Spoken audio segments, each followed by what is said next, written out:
মহান আল্লাহ তাআলার কাছে লাখো কোটি শুকরিয়া যে আমরা করবি ফাউন্ডেশন থেকে মানে আবাসনের মানে আওতায় যে মানে কাজটি মানে হাতে নিয়েছিলাম সেটি আজকে আমরা যাকে আমরা একটা ঘরের মানে দিয়েছিলাম, তো আজকে আমরা সেই কাজটি মানে শেষ করেছি।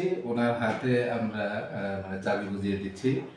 তো ওনার মানে স্বামীহারা একজন মানুষ, ওনার মানে কোনো মানে সন্তানই নেই, মানে ছেলে মেয়ে কেউই নাই। তো ওনাকে আমরা মানে মানে স্বল্প মানে সাধ্যের মধ্যে আমাদের মানে ইচ্ছাকে করার চেষ্টা করবো ইনশাল্লাহ।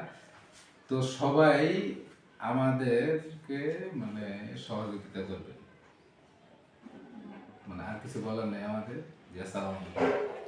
বিসমিল্লাহির রহমানির রহিম। আজকে আমরা অত্যন্ত আনন্দঘন একটা পরিবেশে আমাদের আবাসন ও স্বাবলম্বী কর্মসূচির আওতায় আমাদের যে প্রথম যে বাড়িটা নির্মাণ করতে পেরেছি, এই বাড়িটি আমরা উদ্বোধন করতে যাচ্ছি। বাড়িটি আশা রাখি আমরা আমাদের যিনি প্রাপ্য, যার জন্য তৈরি করেছি, ওনার হাতে আজকে আমরা বাড়িটি বুঝিয়ে দিতে চাই। প্রতিষ্ঠানের করবি ফাউন্ডেশনের আবাসন ও স্বাবলম্বী প্রকল্পের এটিই ছিল আমাদের প্রথম কাজ। এই কাজটি আল্লাহর রহমতে আমরা আল্লাহর অশেষ মেহেরবানিতে সবাইকে নিয়ে কাজটা শেষ করতে পেরেছি। এই জন্য আল্লাহর কাছে শুকরিয়া আদায় করছি। আমাদের আসলে আমি আজকে এত এই বাড়িটা ওনাকে করে দিতে পেরে, আমরা সবাই মিলে করে দিতে পেরে অত্যন্ত আনন্দিত এবং গর্বিত। আমাদের সাথে যারা ছিলেন, দানশীল ব্যক্তি ছিলেন অনেক, তারপর আমাদের কর্মকর্তা কর্মচারী, আমাদের সহযোগী সদস্য যারা ছিলেন, সবাই মিলে সবার আন্তরিকতা এবং এলাকাবাসীও আমাদের সাথে যারা ছিলেন সবার আন্তরিকতা আমরা কাজটা শেষ করতে পেরেছি। আমার পক্ষ থেকে আমার আজকে এইটুকু বলার, আমরা সামনে আরও এই ধরনের কাজ করতে চাই।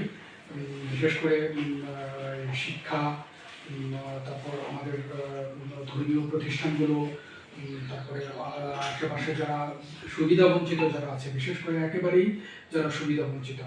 আমাদের দেশের অবকাঠামোগত অনেক উন্নয়ন আমরা দেখতে পাই, কিন্তু এখনো অনেক মানুষ রয়েছে যাদের একেবারেই ঘরহীন, ঠিকানাহীন, তারপর ভূমিহীন মানুষের সংখ্যাও কোনো অংশে কম না। সেই সাথে আমরা মানবিক বাংলাদেশ গড়তে চাই। মানবিক বাংলাদেশ গড়ার লক্ষ্যেই আমাদের প্রতিষ্ঠান করবি ফাউন্ডেশনকে প্রতিষ্ঠা করা। এই করবি ফাউন্ডেশনের মাধ্যমে সুন্দর মানবিক বাংলাদেশ গড়ে তোলাই আমাদের প্রধান লক্ষ্য। এছাড়াও শিক্ষা, স্বাস্থ্য, অন্ন, বিশেষ করে এখনো দেশের প্রায় অনেক মানুষ রয়েছে যারা এই সামনে এখন শীত আসতেছে, শীতের সময় যারা শীতের পোশাকবিহীন থাকে। গত বছর আমরা দেখেছি ঘুরে ঘুরে বিভিন্ন জায়গায় গিয়ে, বিশেষ করে আমরা গারো আদিবাসী এলাকায় গিয়েছিলাম, তারপর কিছু নিম্ন শ্রেণী বস্তি এলাকায় গিয়েছিলাম। সেখানে অনেক মানুষ অসহায় অবস্থান করছে। আমরা বাইরে থেকে যতটা দেখি যে আমরা বোধহয় অনেক কিছু করতে পেরেছি, ভালো কিছু করেছি, দেশ অনেক এগিয়ে গেছে। হ্যাঁ, দেশ অনেক এগিয়ে গেছে, কিন্তু কিছু মানুষ রয়েছে যারা সত্যিকার অর্থে এখনো অনাহারী, এখনো তাদের ঘর নেই, এখনো তারা শিক্ষাহীন হয়ে রয়েছে।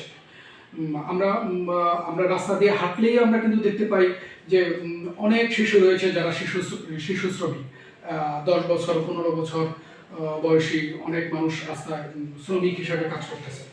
তারা লেখাপড়া করতেছে, তারা লেখাপড়া করতে পারতেছে না শিক্ষার অভাবে। যদিও সরকার প্রাথমিক বিদ্যালয়কে অবৈতনিক করে দিয়েছে, কিন্তু তারপরেও তাদের লেখাপড়ার পাশাপাশি তাদেরকে শ্রম দিয়ে তাদের সংসারটা তাদেরকে ধরে রাখতে হচ্ছে। অনেক শিশু রয়েছে যারা তাদের শ্রমে তাদের শ্রম দিয়ে তাদের বাবা মা, অসুস্থ বাবা মা, তাদের চিকিৎসা, খাবার, অন্ন, পোশাক এগুলো জোগাড় করতে হচ্ছে। আসলে এই জায়গায় আমরা যারা অবস্থা সম্পন্ন যারা আছি, যাদের দ্বারা সম্ভব, আমার মনে হয় যে সবাই যদি আমরা পাশে দাঁড়াই, তাহলে আমরা সুন্দর সমৃদ্ধ একটি মানবিক বাংলাদেশ গড়ে তুলতে পারব। এই কামনায় আমাদের প্রতিষ্ঠানটা করবি ফাউন্ডেশন প্রতিষ্ঠা করেছি। আশা রাখি সারা বাংলাদেশ এবং সারা পৃথিবীর মানুষের সহযোগিতা নিয়ে আমরা ইনশাল্লাহ সামনের দিকে এগিয়ে যাব। সবাইকে ধন্যবাদ। আসসালামু আলাইকুম।